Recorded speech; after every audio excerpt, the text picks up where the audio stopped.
Stephanie Milky here, aka KetoMOM, or often called mom, sis, Steffi, daughter, wife, aunt, and friend. Just like many of you, I carry a lot of titles. My favorite title is mom. I should probably say wife, which takes a lot of my time. But let's be honest, if you want to do something and do it well, you will make the time for it. Commitment is hard because we find ourselves overcommitted, but when you practice prioritizing, you will find out what is actually important and what you can let go.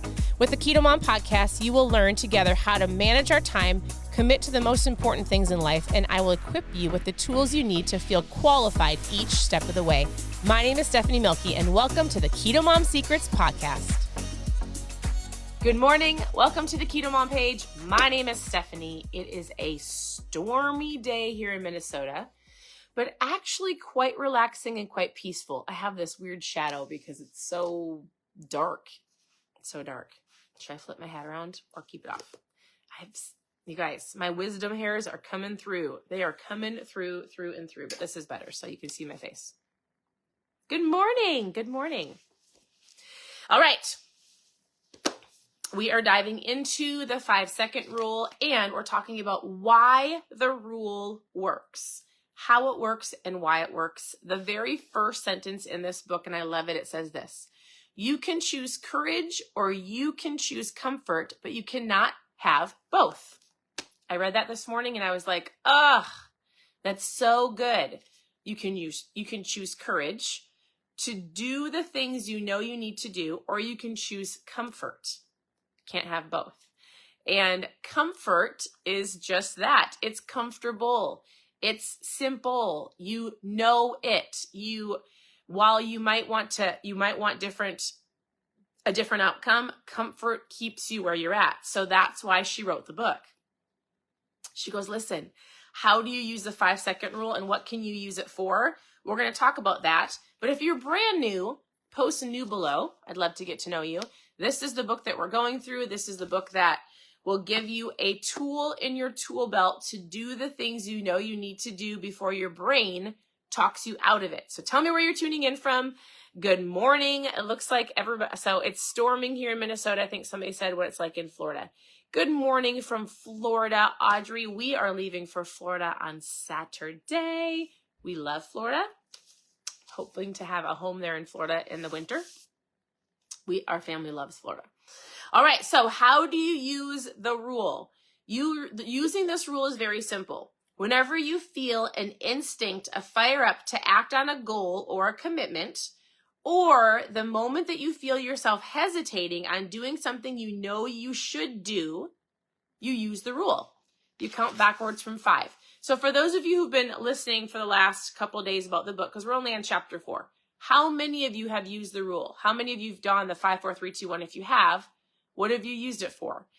For me, it's getting out of bed. I'm like, 5, 4, 3, 2, 1. I like to lay there and roll around, and I always say, I'm talking to the Lord. My husband's like, are you getting out of bed?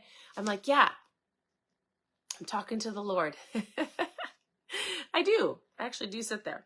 But in general, like 5, 4, 3, 2, 1, go. 5, 4, 3, 2, 1, take action.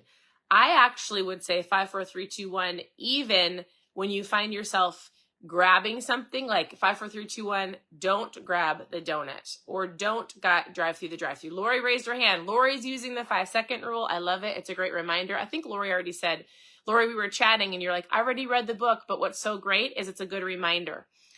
Yes, when you get anxious, 5, 4, 3, 2, 1, like calm down, take a breather. I don't have to react in the moment. I can respond, right? It's like understanding your body and the actions that you need to take or not, right? So I love it. Audrey. She says she used it instead of grabbing for not a needed snack. I love that. It's so good. When I don't want to do the dishes after dinner. Oh, Rebecca, I hear you. 5, 4, 3, 2, 1, clean up my kitchen. I'll wake up a happier mom before I go to bed, right? Yes, it does shift negative thinking. Yeah. 5, 4, 3, 2, 1, I'm done sitting on the pity potty. I'm done wallowing in my sorrows. Like 5, 4, 3, 2, 1, listen, I don't need to see something worse than it is. I'm going to get up and I'm going to keep moving. That's huge, Audrey, 100%. Cindy says she uses it often, thinking about eating when not to eat, only when you're hungry, when not hungry. 5, 4, 3, 2, 1. Walk out of the kitchen. I'm not hungry. I'm emotional. I'm bored. Everybody else is eating, so I feel like I should eating. This rule, the 5-second rule, is a tool. And now that you know it, you just have to constantly use it, right? Until you create a new habit. That's what she talks about. So she says we all have these habits ingrained in us. They're comfort habits. And in order to put new habits in that place, we've got to break the old cycle using the 5-second rule and other things we've talked about on here. This is one way to do it, to help you shift your focus and do something different. So I'm not going to read all the stories to you, but there's different things I highlighted. Like she said, the difference between just do it. You guys have all heard, just do it, right? Nike, just do it. And the 5-second rule is simple. Just do it is a concept in what you need to do. The 5-second rule is a tool. It's how you make yourself do it. It's an actual action. 5, 4, 3, 2, 1, go. What I love about this book, if you don't have it, I would encourage you to get it. She shares so many little stories of what people have done in their lives, their different stories of where they were and how they use the 5-second rule to change things. So she basically says this: your mind tricks you into thinking things, right? And the moment you get tricked into doing this, you'll get trapped by your thoughts. Your mind has a million ways to talk you out of acting. That's the neurological reasoning why it's so hard to change. So what she's going to do as we go through the book is she's going to walk you through how to get past uncertainty and things that are scary and things that are new. Your brain by design will not let you do things that are uncomfortable. You have to push past it. 5, 4, 3, 2, 1, before your brain, and I would see even your body says, no, that's scary. It's uncomfortable. I don't want to do it. Then you have to just get up and take action. She goes, everything that you think you might be set in stone, your habits, your mindset, your personality, all of these things are flexible. And you might be like, I grew up this way. It's my environment. It's what I know. Yes, it's what you know. And it can be changed. The implications of this for your life are absolutely thrilling. You can change your default mental settings and your habits 5 seconds at a time. Those small decisions add up to a major changes in who you are and what you feel and how you will live. 5 seconds at a time. So change your decisions and you'll change your life, right? And what will change your decisions more than anything is courage.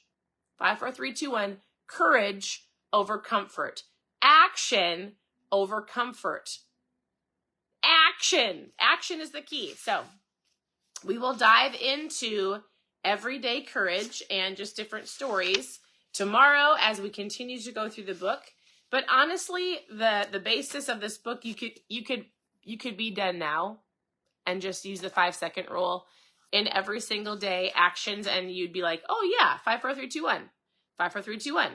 Go to the gym. 5, 4, 3, 2, 1. Make a phone call. 5, 4, 3, 2, 1.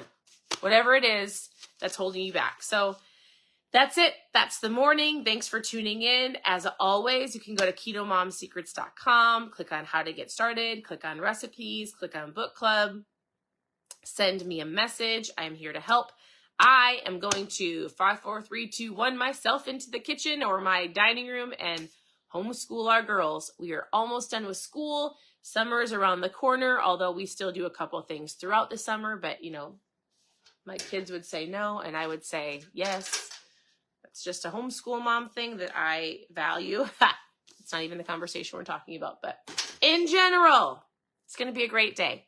Even if it's raining and even if it's storming, it is going to be a great day. It actually is quite peaceful. So as always, send me a message if you have any questions. Thanks for tuning in. Tune in later today and I'll give you some keto tips or tricks or recipes or whatever you're looking for. And we'll talk to you very soon. You're very welcome, everybody. Bye. Enjoy your morning.